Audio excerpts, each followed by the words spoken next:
If you think that you are not good at learning languages, watch this video because I'm gonna prove you wrong. My controversial opinion is that anybody can be good at languages, and it's just a matter of your perception. I do not consider myself as a language genius, and I can still speak 3 languages, and currently I'm learning the 4th one. I love languages, but it wasn't always in this way. I used to struggle with languages, and I used to think that I'm just not naturally good at learning languages. I thought it was too much work to learn everything by heart. And at my high school, I could clearly see that there are some people who are extremely good at languages, and it seemed that everything came so easily and naturally to them. It seemed that they just had this magical gift. But the truth is that there is no such a thing as being bad at languages. And let me explain why in this video. One more thing before we start. If you would like to progress in language learning with me, click the subscribe button because this is the way to see more of my videos in the future. If you want to ask me some questions for Q&A, you can do it on my Instagram. And let's go! Your native language. The first reason why I think that most people are naturally good at languages is that you can actually already speak a language, which is your native language. I know that you learned it as a child and it was a long time ago, and back then you had cognitive abilities to learn because your brain just worked differently, but you did this. So now you have the whole system full of words and grammar that you combine into sentences every single day. And don't forget about it and don't ignore it, because I think it can be helpful in understanding a foreign language. Use your native language to your advantage. Translate new vocabulary into your native language and try to find some grammar analogies if it's possible. I understand English and German grammar in Polish, and I think it is important to first be able to explain some grammar rules in your native language, because I think that it really helps you to learn those things faster.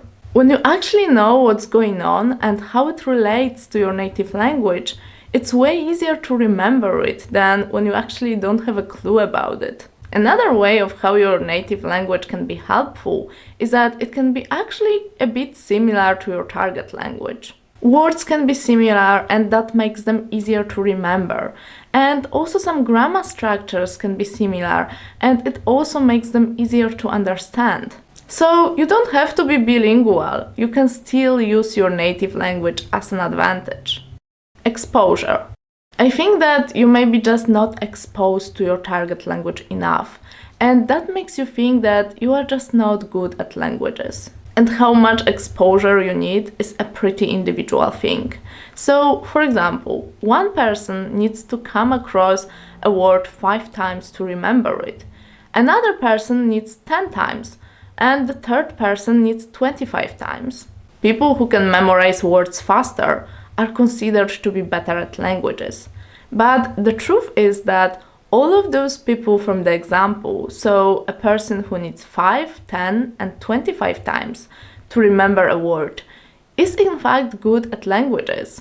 There are just some people who need more time to understand the same things, and there are just some people who need more time to memorize certain words. And it's completely normal, and it doesn't make you bad at languages. It only means that you will need more time and exposure. And at the end of the day, what matters is the final result. You can expose yourself to a foreign language by listening to audiobooks, watching YouTube videos and movies, reading books or some short stories. I think it's just a matter of time and practice when you will get better at your target language. The fact that the more languages you speak, the easier it is for you to learn next ones really shows that there is no such a thing as being bad at languages, and that practice makes perfect. I think that dedication, having clear goals, knowing why you want to learn this foreign language, and creating a habit of learning a foreign language on a daily basis are way more important than this natural gift of acquiring a language. And it works the same with sport, for example. If you go to the gym and work out, you're gonna eventually build muscles. And it doesn't matter if you are naturally fit and sporty or not. Criticism.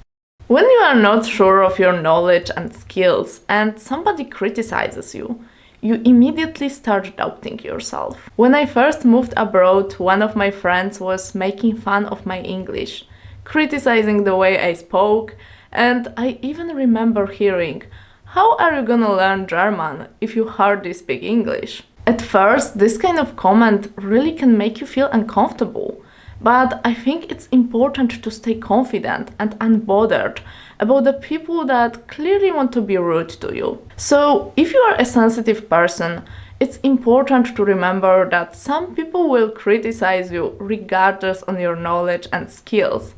And, I think you should let them have their own opinions. Don't treat everything that the other person says personally, especially if it's just a rude comment. But you may also think that, but what if it's actually true?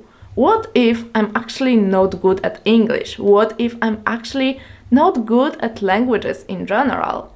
And let me comment on that. I think that the key to it is to learn to differentiate between constructive feedback and hate. Constructive feedback is supposed to help you get better. I honestly value constructive criticism that I can get from my teacher, for example, because I really treat it as an opportunity to get better. Because sometimes when somebody tells you something, it's actually true, and sometimes it's good to listen to it and apply it.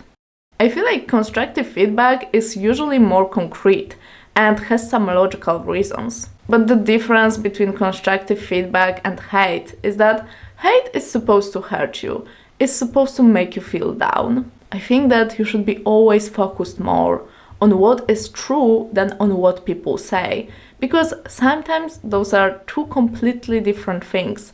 And I think it will also help you to differentiate constructive feedback from hate. I feel like that when you start learning a foreign language and you are criticized at early stages of learning, it's extremely easy to think that you are not good at languages. But the key to it is really giving yourself a chance and trying things out by putting the work, by learning, by getting better.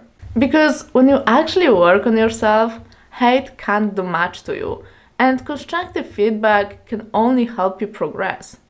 It doesn't matter where you start, but how you finish that matters. Fluency myths. There are a lot of myths about achieving fluency in a foreign language that may keep you thinking that you are just not good at languages. Check out the video visible on the screen to make sure that you don't follow them.